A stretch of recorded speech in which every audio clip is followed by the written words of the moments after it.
ಗೊತ್ತಾ ನಿಮ್ಗೆ? ಗೊತ್ತಿದೆ ಅಂದ್ರೆ ಕಮೆಂಟ್ ನಲ್ಲಿ ತಿಳಿಸಿ. ನಮ್ಮ ಸಿರಿಮನೆ ಹಾಗೂ ಬಾಣಂತಿ ಬಾಸ್ಕೆಟ್ ನ ಪ್ರೆಗ್ನೆನ್ಸಿ ಎಪಿಸೋಡ್ಗೆ ಸ್ವಾಗತ ಸ್ನೇಹಿತರೆ. ನಾನ್ ಪ್ರೆಗ್ನೆಂಟ್ ಆದಾಗ ನಮ್ಮ ಮಮ್ಮಿ ನನ್ಗೆ ಯಾವಾಗ್ಲೂ ಹೇಳೋರು, ಸಿರಿ ಒಂದು protein, vitamins, minerals, magnesium, calcium ಎಲ್ಲವೂ ಇರೋಂತ ಯಾವ್ದಾರ ಒಂದು ಅಂಶನ ರೆಡಿ ಮಾಡ್ಕೊಂಡು ಕುಡಿ ಅಂತ ಹೇಳೋರು.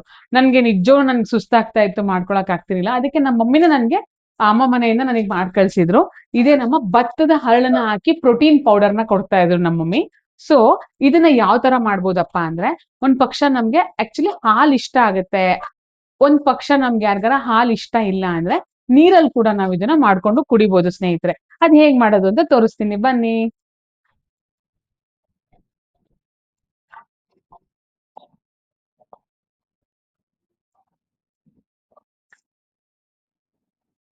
ನಾನೀಗ 1 ಸ್ಪೂನ್ ಅಷ್ಟು ನಮ್ಮ ಪ್ರೆಗ್ನೆನ್ಸಿ ಪ್ರೋಟೀನ್ ಪೌಡರ್ ನಾನು ಇವಾಗ ತಗೊಂಡಿದ್ದೀನಿ ಸ್ನೇಹಿತರೆ. ಇದಕ್ಕೆ ಭತ್ತದ ಹರಳಾಗಿರ್ಬೋದು, ಡ್ರೈ ಫ್ರೂಟ್ಸ್ ಆಗಿರ್ಬೋದು, ಪಂಪ್ಕಿನ್ ಸೀಡ್ಸ್, ಮೆಲನ್ ಸೀಡ್ಸ್, ಕಡಲೆ ಬೀಜ, ಈ ತರ ತುಂಬಾ ಅದನ್ನೆಲ್ಲ ಹಾಕಿ ಮಾಡಿದೀವಿ.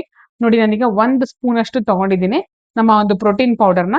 ಇದಕ್ಕೆ ನಾನು ಜಸ್ಟ್ ನೀರ್ ಹಾಕಿ ನಾನಿವಾಗ ಕುದಿಸ್ತೀನಿ ಸ್ನೇಹಿತರೆ.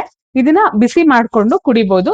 ಇನ್ ಕೇಸ್ ಯಾರಿಗಾದ್ರೂ ಸ್ವೀಟ್ ಕಡಿಮೆ ಅನ್ಸಿದ್ರೆ ನಾವು ಬೇಕಂದ್ರೆ ಸ್ವಲ್ಪ ಕಲ್ ಸಕ್ಕರೆ ಕೂಡ ಹಾಕ್ಬೋದು. ನಾವ್ ಇದನ್ನ ಮಾಡುವಾಗ್ಲೂ ಕೂಡ ಸ್ವಲ್ಪ ಕಲ್ ಸಕ್ಕರೆ ಹಾಕಿದೀವಿ. ಮತ್ ಇನ್ನೊಂದ್ ವಿಷಯ ಗೊತ್ತಾ, ನಮ್ಗೆ ಕೇಸರಿ ಕೂಡ ನಾವ್ ಇದಕ್ ಹಾಕಿರ್ತೀವಿ ಪ್ರೋಟೀನ್ ಪೌಡರ್ನ. ಇದು ಬರೀ ಪ್ರೆಗ್ನೆನ್ಸಿ ಅಷ್ಟೇ ತಗೋಬೇಕಾ ಸಿರಿ ಅಂದ್ರೆ ಇಲ್ಲ, ಪ್ರೆಗ್ನೆಂಟ್ ಇರೋರು ತಗೋಬಹುದು, ನಾರ್ಮಲ್ ಆಗಿ ಮನೇಲಿ ಮಕ್ಳುಗಳಿದ್ರೆ ತಗೋಬಹುದು. ಇದನ್ನ ನಾವು ಮಾಡೋ ಅಂತ ರಾಗಿ ಗಂಜಿಲ್ ಮಿಕ್ಸ್ ಮಾಡ್ಕೋಬಹುದು. ಮತ್ತೆ ತಿರ್ಗಾ ಇದನ್ನ ನಾವು ಈ ತರ ನೀರಿಗೆ ಹಾಕೊಂಡ್ ಕುಡಿಬಹುದು, ಹಾಲಿಗೆ ಹಾಕೊಂಡ್ ಕುಡಿಬಹುದು. ಹಂಗೆ ತಿನ್ಬೇಕು ಅನ್ಸಿದ್ರೆ, ಬೇಜಾರಾಗ್ತಾ ಇದ್ರೆ ಅಥವಾ ಹಶ್ವಾಗ್ತಾ ಇದ್ರೆ ಜಸ್ಟ್ ಈ ಪ್ರೋಟೀನ್ ಪೌಡರ್ ನ ತೆಗ್ದಂಗೆ ಬಾಯಿಗೆ ಕೂಡ ಹಾಕೋಬಹುದು.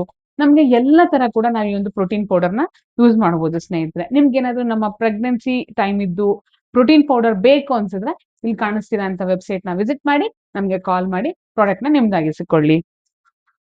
ಸೊ 2-3 ನಿಮಿಷದಲ್ಲೇ ನೋಡಿ, ಈಗ ನಮ್ಮ ಒಂದು ಪ್ರೆಗ್ನೆನ್ಸಿ ಪ್ರೋಟೀನ್ ಡ್ರಿಂಕ್ ರೆಡಿ ಆಗಿದೆ ಸ್ನೇಹಿತರೆ.